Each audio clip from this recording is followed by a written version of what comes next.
दोस्तों, मृत्यु के बाद व्यक्ति की आत्मा कहाँ जाती है, यह सवाल हर किसी के मन में रहता है कि मरने के बाद आत्मा के साथ क्या होता है।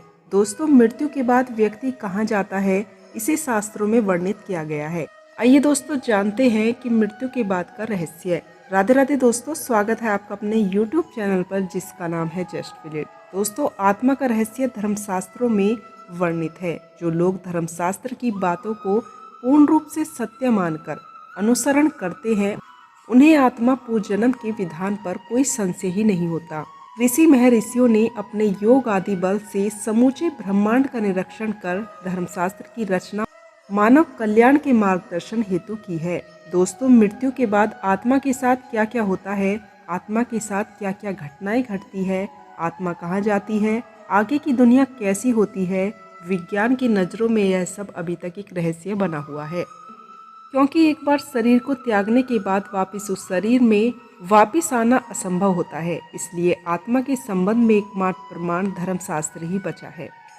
दोस्तों, आदि शंकराचार्य ने मनुष्य के संसार में आने के बारे में कुछ बातें बोली हैं। वो कहते हैं कि शरीर साथ होता है, लेकिन जाते समय वह भी छोड़कर चला जाता है। मानव शरीर नश्वर है, जिसने जन्म लिया है उसे एक न एक दिन अपने प्राण त्यागने ही पड़ते हैं। भले ही मनुष्य या कोई अन्य प्राणी 100 वर्षों तक ही क्यों न जीवित रह ले, अंत में उसे अपना शरीर छोड़कर वापस परमात्मा की शरण में जाना ही होता है। दोस्तों, अक्सर लोग सोचते हैं कि मृत्यु के बाद आत्मा का क्या होता है, कहाँ जाती है। जन्म मरण के चक्र में मनुष्य अनेक बार जन्म लेता है, लेकिन हम में से किसी को भी इस बारे में कुछ याद नहीं है। दोस्तों, जन्म मरण तो एक दूसरे के पूरक होते हैं, साथी होते हैं। संसार के सब ऐश्वर्य क्षण भंगुर हैं, विनाशशील है, साक्षात नहीं। जैसे कि मनुष्य अपने वस्त्रों को त्यागकर दूसरे नए वस्त्र ग्रहण करता है, वैसे ही जीवात्मा पुराने शरीर को त्यागकर दूसरे नए शरीर को धारण कर लेती है। जो आत्मा को समझ लेता है वह मृत्यु के रहस्य को जान जाता है। दोस्तों, जन्म, मृत्यु और पुनः जन्म पुराने हो चुके कपड़ों को उतारकर नए कपड़े पहनने जैसा होता है। वर्तमान मानव अपने आप को कई तरह के भय से जकड़ा हुआ पाता है, जैसे असफलताओं का भय, असुरक्षा का भय। परंतु इन सभी से बढ़कर एक भय और होता है जो मनुष्य को जीवन पर्याप्त सताता है, वह है मृत्यु का भय। दोस्तों, हर व्यक्ति जानता है कि जिसने भी जन्म लिया है उसकी मृत्यु सुनिश्चित है, परंतु अपने अंतिम क्षणों तक वह इस सत्य को झुठलाता रहता है और उसे स्वीकार ही नहीं कर पाता। दोस्तों, जीवन मृत्यु एक धीमी सत प्रक्रिया है। मृत्यु में वही क्रिया तो पूर्ण होती है जिसका आरंभ जन्म से होता है। इसलिए दोस्तों, कहा जाता है कि अंत ही प्रारंभ है। गरुड़ पुराण और गीता आदि धार्मिक ग्रंथों के अध्ययन से जन्म और मृत्यु, आत्मा से संबंधित तत्वों का बोध होता है। गीता के उपदेशों में भगवान श्री कृष्ण कहते हैं कि आत्मा अमर है, उसका अंत नहीं हो सकता, वह सिर्फ शरीर रूपी वस्त्र बदलती है। दोस्तों, गरुड़ पुराण जो मरने के पश्चात आत्मा के साथ होने वाले व्यवहार की व्याख्या करता है, उसके अनुसार जब आत्मा शरीर छोड़ती है तो उसे यमदूत लेने आते हैं। मानव अपने जीवन में जो कर्म करता है, यमदूत उसे उसके अनुसार अपने साथ ले जाते हैं। दोस्तों, शास्त्रों में वर्णित तथ्य के कथनों के अनुसार अगर मरने वाला सज्जन पुण्य आत्मा है तो उसके प्राण निकलने में कोई पीड़ा नहीं होती, लेकिन अगर वो दुराचारी या पापी है तो उसे बड़ी ही पीड़ा झेलनी पड़ती है। दोस्तों, आत्मा के बारे में सभी तत्व धर्मशास्त्र में वर्णित है, जिन्हें मानना अथवा ना मानना व्यक्ति की अपनी इच्छा पर निर्भर करता है। दोस्तों, अब जानते हैं कि श्री कृष्ण ने भागवत गीता में मृत्यु, आत्मा और मृत्यु के बाद जीवन के बारे में क्या बात की है। दोस्तों, गीता में बताया गया है कि आत्मा अमर है, इसलिए मृत्यु के बाद भी जीवन है और इस आत्मा के लिए बहुत संभावनाएं होती हैं। लेकिन वो संभावनाएं क्या होती हैं, उसके बारे में जानते हैं। दोस्तों, मृत्यु के बाद का जीवन एक ऐसा विषय है जिस पर विभिन्न धर्मों में चर्चा की गई है। यह प्रश्न हमेशा रहस्यपूर्ण और महत्वपूर्ण रहा है। दोस्तों, मृत्यु के बाद क्या होता है, इसका जवाब किसी ने पुनर्जन्म दिया है तो किसी ने मोक्ष। दोस्तों, भागवत गीता में भी इसके विषय में गहराई से चर्चा की गई है। श्री कृष्ण ने गीता के अनुसार जीवन और मृत्यु का चक्र आत्मा के लिए केवल एक यात्रा बताया है।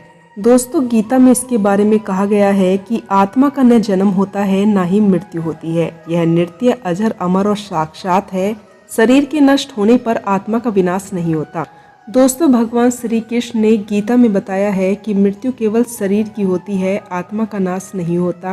आत्मा का अस्तित्व सदा बना रहता है और वह नया शरीर धारण करती है। लेकिन मृत्यु के बाद आत्मा की क्या मंजिल होती है, उसके पास क्या क्या होता है, चलिए जानते हैं इसके बारे में। दोस्तों, गीता में मृत्यु के बाद आत्मा के लिए कई लक्ष्य निर्धारित किए गए हैं, जिसमें एक होता है पुनः जन्म। गीता में पुनः जन्म का एक श्लोक वर्णित है, जिसका अर्थ है जैसे मनुष्य पुराने कपड़े उतारकर नए कपड़े पहनता है, वैसे ही आत्मा पुराने शरीर को त्याग कर नया शरीर धारण करती है। दोस्तों, श्री कृष्ण के अनुसार मृत्यु के बाद आत्मा अपने कर्मों के आधार पर एक नया शरीर धारण करती है। यह चक्र तब तक चलता रहता है जब तक आत्मा मोक्ष प्राप्त नहीं कर लेती।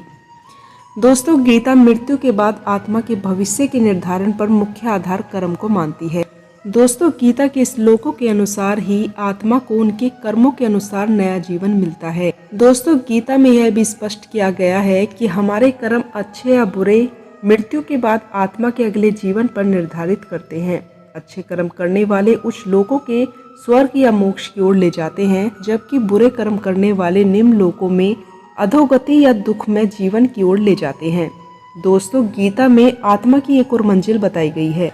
दोस्तों, श्री कृष्ण ने गीता में कहा है कि जो व्यक्ति भगवान को प्राप्त कर लेता है वह पुनः जन्म के दुखद चक्र से मुक्त हो जाता है और परम शांति में प्रवेश करता है। गीता के अनुसार मोक्ष मुक्ति आत्मा की अंतिम स्थिति होती है, जहां इसे संसार के जन्म और मृत्यु के चक्र से मुक्ति मिल जाती है। यह भक्ति, ज्ञान और कर्म योग के माध्यम से प्राप्त होता है। दोस्तों, गीता में भगवान श्री कृष्ण ने कहा है कि मैं सभी जीवों का परम पिता हूँ, यानी मृत्यु के बाद आत्मा का एक और ठिकाना होता है और वो है आत्मा का अंतिम लक्ष्य परमात्मा में विलीन होना। जब आत्मा अपने वास्तविक स्वरूप को पहचान लेती है और भगवान के साथ एकाकार हो जाती है तो उसे मोक्ष प्राप्त हो जाता है। दोस्तों, जिस भाव या विचार के साथ कोई व्यक्ति मृत्यु के समय शरीर छोड़ता है, वही भाव उसे अगले जन्म में ले जाता है। दोस्तों, मृत्यु के समय मनुष्य की चेतना और ध्यान बड़ा ही महत्वपूर्ण होता है। भगवान के प्रति समर्पण और ध्यान मृत्यु के बाद आत्मा को उच्च लोकों में ले जा सकता है। दोस्तों, स्वर्ग और नरक की अवधारणा गीता में स्वर्ग और नरक को केवल स्थायी ठहराव माना गया है। आत्मा को कर्मों के अनुसार स्वर्ग पुण्य के लिए, नरक पाप के लिए भेजा जा सकता है, लेकिन यह स्थायी नहीं है। दोस्तों, श्री कृष्ण के अनुसार गीता में स्वर्ग नरक को केवल अस्थायी ठहराव माना गया है। आत्मा को कर्मों के अनुसार स्वर्ग पुण्य के लिए या नरक पापों के लिए भेजा जा सकता है, लेकिन यह स्थायी नहीं है। मोक्ष ही आत्मा की स्थायी स्थिति है। दोस्तों, अब जानते हैं कि पुनः जन्म के बारे में हमारा वेद पुराण क्या कहता है। दोस्तों, हमारे वेदों के अनुसार आत्मा के पुनः जन्म के बारे में विस्तार पूर्वक बताया गया है। उपनिषदों में कहा गया है कि एक क्षण से भी कम समय में अधिक 30 सेकंड में आत्मा शरीर को छोड़कर दूसरे शरीर को धारण कर लेती है। दोस्तों, गरुड़ पुराण में कहा गया है कि मनोपरंत आत्मा को नया शरीर धारण करने के लिए 3 दिन या 13 दिन, सवा महीना या साल भर का समय भी लग सकता है। जो आत्माएं नए शरीर को धारण नहीं करती वह पितृलोक और स्वर्गलोक चली जाती हैं या भटकती रहती हैं। दोस्तों, इन कारणों से मरने के बाद आत्माओं का होता है पुनः जन्म। इसके बारे में हम जानते हैं। दोस्तों, जो लोग बदला लेने के लिए आते हैं, ऐसे मनुष्य जिनके साथ जीवन में बहुत अन्याय हुआ हो और इस कारण उनकी मृत्यु हुई हो, तो ऐसे में प्रतिहार या बदला लेने के लिए आत्मा का पुनः जन्म होता है। दोस्तों, दुर्घटना, हादसा या किसी विपदा के कारण किसी की अकाल मृत्यु हो जाती है तो ऐसे व्यक्ति की कुछ इच्छाएं अधूरी रह जाती हैं। इच्छाओं को पूर्ण करने के लिए मृत्यु के बाद ऐसी आत्माओं का पुनः जन्म होता है। दोस्तों, ऐसे व्यक्ति जो अपने जीवन में बहुत सारे पाप और अन्याय करते हैं, उनकी भी आत्मा को मृत्यु के बाद वापस धरती लोक पर भेज दिया जाता है, जिससे कि वह धरती पर अपने पाप कर्मों के कष्टों को झेल सकें। दोस्तों, जो व्यक्ति अपने जीवन में हमेशा पुण्य कर्म करते हैं, मृत्यु के बाद उनकी आत्मा को पुनः जन्म होता है। ऐसी आत्माएं पुण्य फल को भोगने के लिए जन्म लेती हैं। दोस्तों, किसी व्यक्ति की मृत्यु बहुत जल्दी हो जाती है तो ऐसे में उसकी कुछ तपस्या, साधना या इच्छाएं अधूरी रह जाती हैं। इन्हें पूरा करने के लिए मरने के बाद आत्मा को पुनः जन्म दिया जाता है। दोस्तों, मृत्यु एक ऐसी चीज है जिसको आदमी दूसरों के साथ होते हुए भी देखने पर लगातार यही सोचता है कि उसकी मौत में तो अभी काफी समय बचा है, जबकि इस कलयुग में आयु की कोई निश्चित समय सीमा नहीं है। अक्सर देखने को मिलता है कि बच्चा पैदा होते ही मर जाए या 60 से 70 साल भी जी सकता है। दोस्तों, मरने का कोई कारण ही फिक्स नहीं है। मतलब कब अचानक से कोई बीमारी पैदा हुई या एक्सीडेंट हुआ या आदमी कुछ ही दिनों में संसार की सारी नौटंकियों को छोड़कर राख की मुट्ठी में बदल जाता है। दोस्तों, जब तक जिए आदमी संसार के नाटक को एकदम असली मानकर झूंझता रहता है, पर मृत्यु नाम की राक्षसी जब चलती है तो बिना आदमी को खाए नहीं लौटती। दोस्तों, मृत्यु को लेकर कुछ रहस्यमयी प्रश्न भी उठते हैं कि क्या वाकई में मृत्यु के समय व्यक्ति को कोई दिव्य दृष्टि मिलती है? आखिर मृत्यु के कितने दिनों बाद आत्मा यमलोक पहुंचती है? दोस्तों, गरुड़ पुराण में भगवान के वाहन श्री गरुड़ देव भगवान श्री विष्णु से मृत्यु के बाद आत्मा की स्थिति को लेकर कई प्रश्न उठाते हैं। वह पूछते हैं कि मृत्यु के बाद आत्मा की गति के बारे में। उनका उत्तर भगवान श्री कृष्ण ने गरुड़ को गरुड़ पुराण में दिया है। वह पूछते हैं कि मृत्यु के बाद आत्मा की गति के बारे में। इसका उत्तर भगवान श्री विष्णु ने गरुड़ पुराण में दिया है। दोस्तों, गरुड़ पुराण में मृत्यु के पहले और बाद की स्थिति के बारे में बड़े ही विस्तार से बताया गया है। गरुड़ पुराण के अनुसार मृत्यु से पहले मनुष्य की आवाज़ चली जाती है। जब अंतिम समय आता है तो मरने वाले व्यक्ति को दिव्य दृष्टि मिलती है। इस दिव्य दृष्टि के बाद मनुष्य सारे संसार को एक रूप में देखने लगता है। उसकी सारी इंद्रियां स्थिर हो जाती हैं। दोस्तों, गरुड़ पुराण के अनुसार अगर मरने वाला पापी है तो मृत्यु के समय 2 अति भयंकर दिखने वाले यमदूत आते हैं। यमदूतों के डर से अंगूठे के बराबर जीव हाहा करता हुआ अपने शरीर से बाहर निकल पड़ता है। दोस्तों, यमराज के दूत जीवात्मा के गले में पाश बांधकर उसे महाभयानक नगरी यमलोक की तरफ लेकर चल पड़ते हैं। दोस्तों, जीव का सूक्ष्म शरीर यमदूतों के डर से कांपता और रोता हुआ तरह तरह के कष्ट भोगता हुआ आगे बढ़ता चला जाता है। दोस्तों, यमलोक पहुंचने पर पापी जीव को उसके कर्मों के अनुसार दंड या महादंड मिलता है। काफी समय यातना भोगने के बाद उसे विभिन्न योनियों में नया शरीर मिलता है। दोस्तों, इस संसार का बड़े से बड़ा बाहुबली, तानाशाह और अमीर आदमी भी अगर पापी है तो मृत्यु के ठीक सामने पहुंचने पर भिखारी की तरह रो रो कर जान की भीख मांगने लगता है। तो दोस्तों, अगर आपको यह सब पता ही है कि मृत्यु के सामने सबको पहुंचना है, तो मृत्यु के सामने पहुंचने की पहले से कुछ तैयारी क्यों न कर ली जाए। दोस्तों, शास्त्र कहता है कि किसी को अगर तुरंत मरने से डर लगता है तो इसका मतलब है कि अभी तक उसके मरने की तैयारी पूरी नहीं है। मतलब वो मृत्यु नामक सबसे बड़े, सबसे महत्वपूर्ण और सबसे आखिरी एग्ज़ाम परीक्षा को नंबर से पास करने की क्षमता नहीं रखता। मतलब कि वो मृत्यु नामक सबसे बड़े या सबसे महत्वपूर्ण और सबसे आखिरी एग्ज़ाम की परीक्षा में अच्छे नंबर लाने की क्षमता नहीं रखता। दोस्तों, बहुत ही कम लोग ऐसे होते हैं जो अपनी मेहनत, कड़ी सेवा धर्म में अपने आप को मृत्यु के भय से मुक्त कर पाते हैं। दोस्तों, मृत्यु नामक सबसे बड़े इम्तिहान को सुखपूर्वक पास करने की कई तैयारी की गई है हमारे परम आदरणीय हिंदू धर्म में। कई जगह तो बताया गया है कि जहां जिंदा भगवान मिलते हैं, जैसे माँ के अंदर, पिता के अंदर, अपने बुजुर्गों के अंदर, गरीब के अंदर, बीमार के अंदर, हर ऐसे दुखी, परेशानी और ज़रूरतमंद आदमी के अंदर जो अपनी तकलीफ़ों से घुट घुट कर मर रहा हो। दोस्तों, मंदिर में रोज की 15 से 30 मिनट की पूजा पर्याप्त होती है दिमाग से गंदे विचारों को हटाकर साफ सुथरे विचार पैदा करने के लिए। पर जिंदा भगवान की थोड़ी सी पूजा या कहे तो सेवा महापुण्यदायी होती है, जिससे बुरी किस्मत बहुत तेजी से सुधर जाती है। दोस्तों, कुछ देरी के लिए मान लीजिए कि आप एक बेहद ईमानदार और संतोषी आदमी हैं तथा आप किसी दूसरे आदमी से नाराज हो और वो आदमी आपकी नाराजगी दूर कर आपको सुखी करने के लिए आपको सोने का मुकुट चढ़ाकर स्वादिष्ट मिठाइयाँ खिलाए या आपके पैरों में नोटों की गड्डी रखे, तो क्या आप उन सभी चीज़ों से खुश हो जाएंगे? और हद तो तब हो जाती है जब आप जैसे ईमानदार आदमी को खुश करने के लिए वह आदमी बेईमानी के धन का सोना चांदी चढ़ाता है।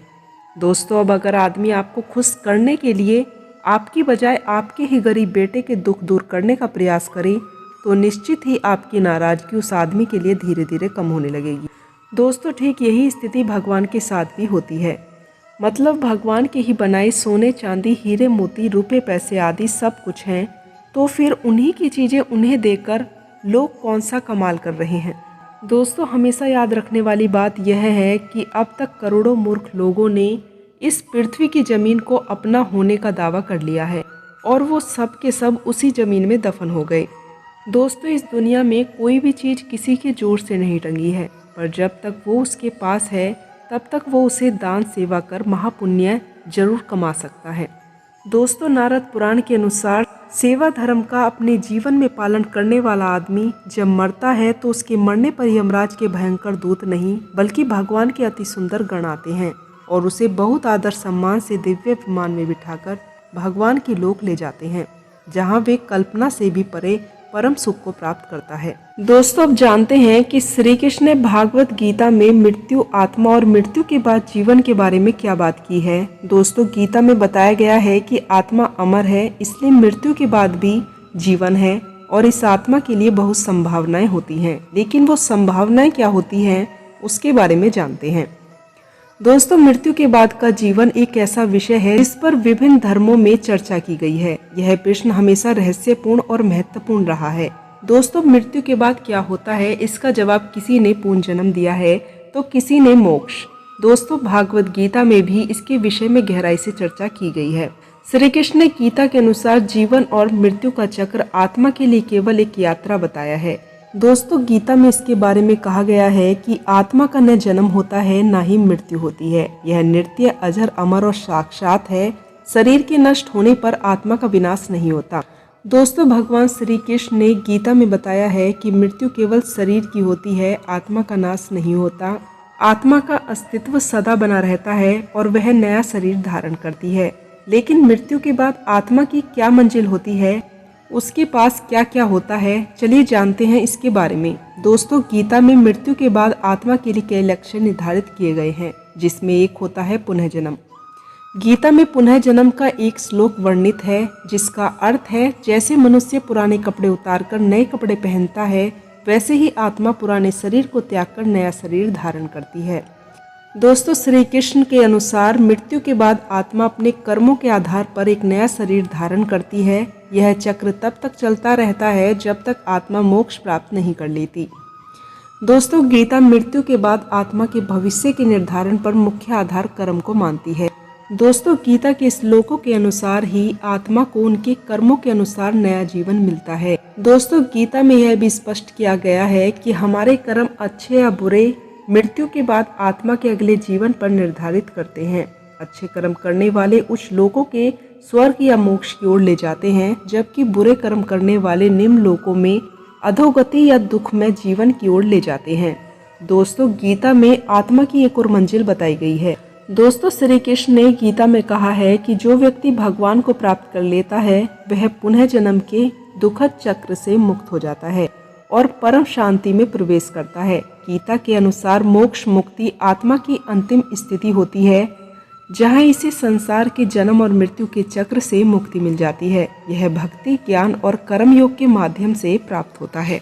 दोस्तों, इसी के साथ मरने के बाद तुरंत आत्मा कहाँ जाती है और आत्मा के साथ क्या क्या होता है कि यह जानकारी यहीं समाप्त हुई। अगर आप लोगों को यह जानकारी पसंद आई हो तो चैनल से जुड़े रहने के लिए चैनल को सब्सक्राइब करें और मोटिवेट करने के लिए वीडियो को लाइक करें। तो दोस्तों, मिलती हूँ श्री कृष्ण के अन्य उपदेशों के साथ। तब तक के लिए आप लोग अपना ध्यान रखें, खुश रहें। जय सनातन, जय श्री कृष्णा।